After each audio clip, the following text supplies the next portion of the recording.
반갑습니다. 오늘은 테슬라가 성취한 아주 높은 수준의 판매량, 그리고 이와 대비되는 다른 전기차 제조사들의 거짓말을 한번 살펴보겠습니다. 일단 첫 번째로 살펴볼 내용은 블룸버그에서 나온 인도와 테슬라 사이 계약과 관련된 내용입니다. 그동안 인도가 상당한 똥꼬집을 부리며 엄청난 관세를 주장하였는데 이번 분기에 들어서 갑자기 태도를 바꾸며 관세를 낮춰줄 의향을 보여주었습니다. 이로 인해서 테슬라와 인도 사이의 협상이 아주 큰 진전을 이루고 있는 것으로 보입니다. 지금 나온 블룸버그 기사 같은 경우는 테슬라 측에서 공식적으로 밝힌 내용도 아니며 인도 정부에서 공식적으로 밝힌 내용도 아니기 때문에 100% 일어나는 일이다 라고 말을 할 수는 없지만 협상이 진전이 되고 있다라는 것은 확실해 보입니다. 이 내용을 살펴보게 되면은 테슬라가 인도에서 공장을 지을 것을 고려하고 있으며 또 테슬라 차량 수입 같은 경우에 빠르면 내년부터 일어날 수 있다라고 밝히고 있습니다. 테슬라가 인도 내에서 공장을 건설하는 것은 2년 내에 건설을 시작할 수 있다라고 밝혔으며 이와 관련된 내용은 내년 1월 인도의 한 썸밋을 통해서 발표할 수 있다라는 구체적인 내용까지 나오고 있습니다. 이제 이 기사 같은 경우는 정부의 생각을 밀접하게 알고 있는 내부자가 전해준 내용을 바탕으로 적어졌다라고 블룸버그는 밝히고 있습니다. 또 동시에 테슬라가 인도의 공장을 건설하게 된다면은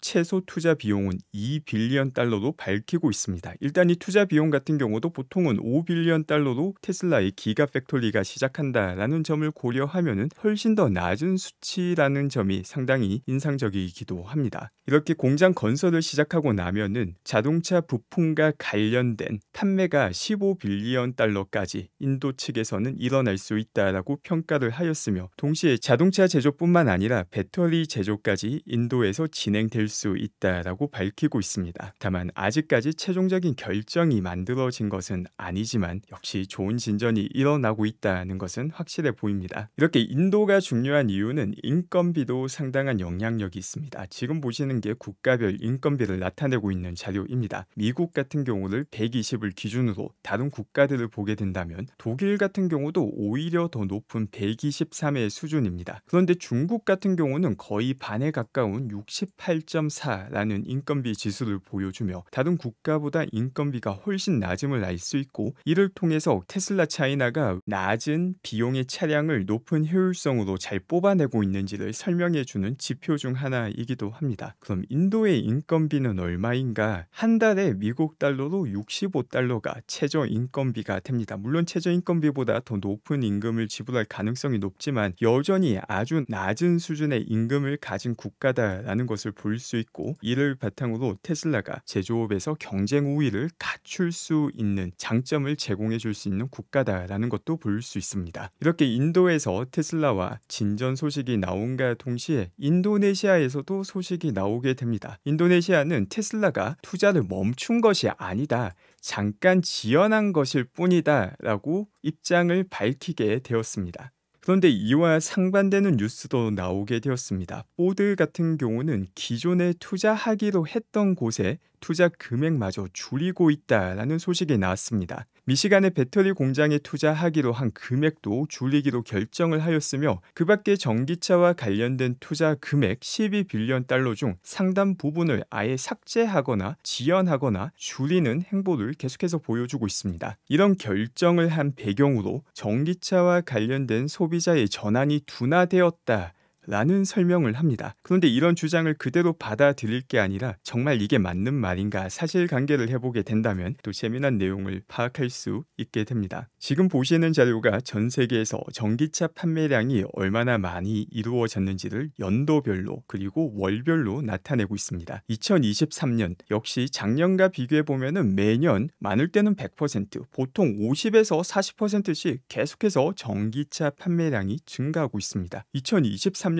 되어서도 그 트렌드는 결코 둔화되었다라고 말을 할 수 없는 상황임에도 불구하고 포드는 예정되었던 투자를 삭감하며 전기차 판매 둔화라는 변명을 합니다. 왜 이렇게 사실과 다른 변명을 할까? 이것도 포드 내부의 실적을 살펴보면 쉽게 그 답을 알 수 있습니다. 포드 내에서 순수 전기차를 판매하는 비즈니스를 보게 되면은 판매 대수로 보면 꾸준하게 성장을 하고 있지만 영업 이익을 보게 되면 영업 이익이 아닌 영업 적자가 훨씬 더 커지고 있습니다. 전기차에 대한 수요는 있지만 이걸 수익을 내면서 판매할 수 없는 상황이기 때문에 마치 전기차 시장에 수요가 없는 것처럼 이야기를 하며 투자를 둔화하고 있다라는 것을 볼 수 있습니다. 뉴스도 마찬가지이고 한 기업에서 주장하는 내용도 마찬가지이고 단순하게 그걸 액면가 그대로 사실로 받아들이는 게 아니라 실제 그 내용과 관련된 자료를 바탕으로 판단을 하게 된다면 어쩔 수 없이 거짓말을 하는구나, 빈틈 많은 변명이구나 라는 내용을 또 쉽게 확인할 수 있기도 합니다. 그 다음은 중국에서 주간 보험 등록수입니다. 13일에서 19일까지 16,300대로 아주 좋은 모습을 보여주고 있습니다.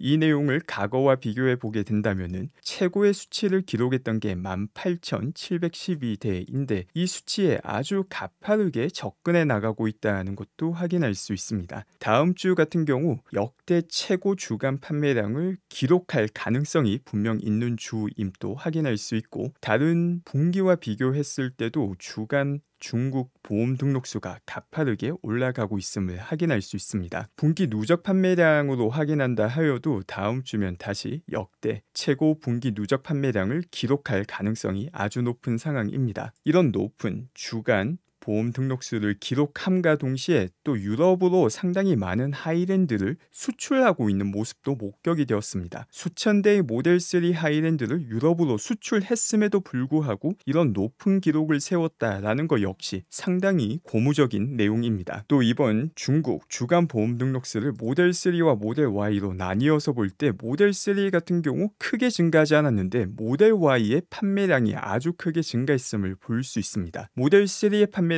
크게 증가하지 않은 이유는 앞서 봤듯이 유럽으로 모델 3가 많이 수출되고 있기 때문에 전반적으로 수요가 모두 다 높은 상황이다라는 걸 볼 수 있습니다. 중국에서 판매되는 차량의 가격과 판매량을 함께 보게 되면은 이 상황이 얼마나 더 극적인지를 볼 수 있게 됩니다. 모델 Y 같은 경우 12,800대가 일주일 만에 판매되며 역시 랭킹 1위에 등재되게 되었습니다. 근데 모델 Y의 판매 가격과 2등인 차량의 판매 가격을 비교해보면 2배 이상 차이 나는 경우도 많습니다. 그럼에도 불구하고 판매량은 거의 2배 가깝게 많이 팔렸습니다. 2배 더 비싼데 2배 더 많이 팔린다. 이게 압도적인 경쟁력을 가지고 있다는 것을 잘 보여주는 상황입니다. 그리고 이런 상황에서 중국에서 또다시 모델 Y 롱레인지의 가격을 인상하게 됩니다. 그 가격 인상을 차트로 보게 되면 다음과 같습니다. 이번에 인상한 폭도 아주 조금 인상을 하였지만 중요한 것은 과거에도 하나의 트림의 가격 인상이 이루어진 다음에 다른 모든 트림에도 가격 인상이 이어지게 되었습니다. 즉 이번에도 모델 Y의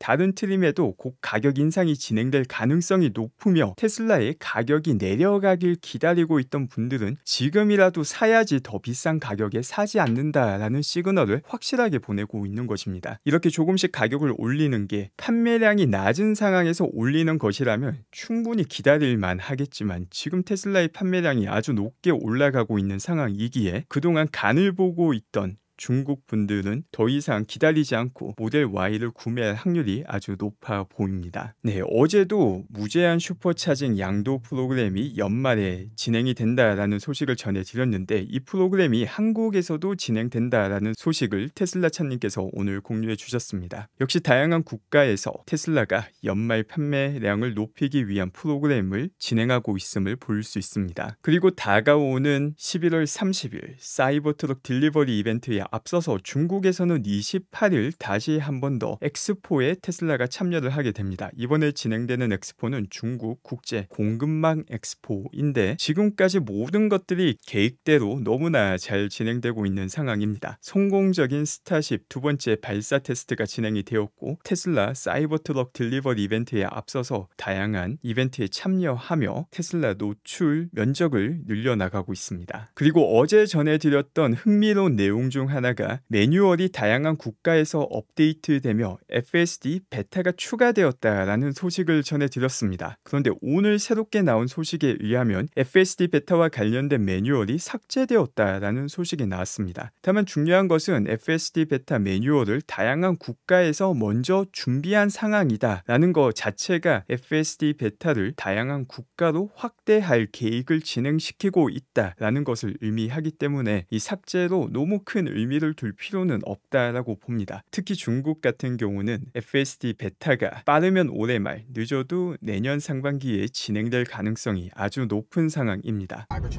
My Cybertruck. Fuck, I don't need to go to the airport. God damn it. We're going to the fucking airport now. 지금 보시면 사이버 트럭의 위험성을 아주 잘 나타내주고 있는 영상입니다. 이 운전자분 같은 경우에 공항으로 갈 계획이 전혀 없었는데 사이버 트럭이 공항으로 가서 함께 공항으로 가게 되는 아주 재미난 상황이 연출되었습니다. 네, 오늘 방송 함께 해주신 분들 모두 감사드리며 오늘 또 좋은 하루 되시기 바랍니다. 감사합니다.